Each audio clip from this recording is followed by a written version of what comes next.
In today's video, I'm going to teach you Brevo automation.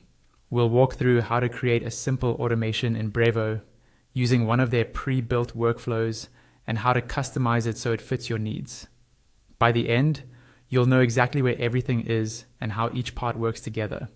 Start by logging into your Brevo account. Once you're on the main dashboard, look over to the left-hand panel and find the section labeled Automations. Go ahead and click that. Inside the Automations area, you'll see an option to create a new one. Click Create an Automation and a pop-up window will appear. Here, Brevo gives you two main choices. You can start from scratch or you can use a pre-built automation.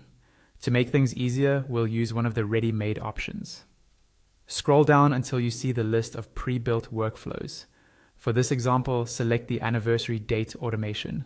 When you click it, the pop-up will refresh and show you a preview of how this automation is structured. If it looks good to you, click Create Automation to open it in the editor. Inside the automation editor, you'll see the steps of your automation on the right side. On the left, there's a toolbar. Click on Builder in that toolbar. This is where you'll find all the building blocks you can use, organized into 3 tabs: Triggers, Actions, and Rules. Triggers decide how contacts enter the workflow. Actions are what happens to them, like sending an email. And rules help you branch or filter contacts. To add any of these to your workflow, just drag and drop them into the position you want within your automation steps. To edit an existing step, simply click on it in the workflow. Its settings panel will open on the left. In this anniversary automation, there are 2 main steps: the anniversary trigger and a send email step. If you click the first step, you'll see a drop-down where you choose the date attribute, for example, a birthday.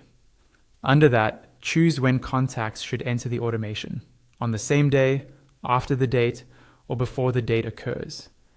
If you choose before or after, you'll also need to specify how long before or after. When you're happy with the settings, click Save. Next, click the second step, which is the email. On the left, you can select or edit the email template, adjust the subject line and preview text, and set the sender's name and email address.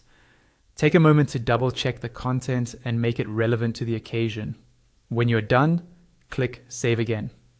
If you go back to the left toolbar and click Settings, you'll see more advanced options, such as whether contacts can re-enter this automation, when they should exit, and under what conditions they might restart. These options help prevent people from getting duplicate or irrelevant emails. Once everything looks good, look to the top right corner of the screen. You'll see options to either test the automation or activate it. Testing is useful to ensure emails and timings behave the way you expect.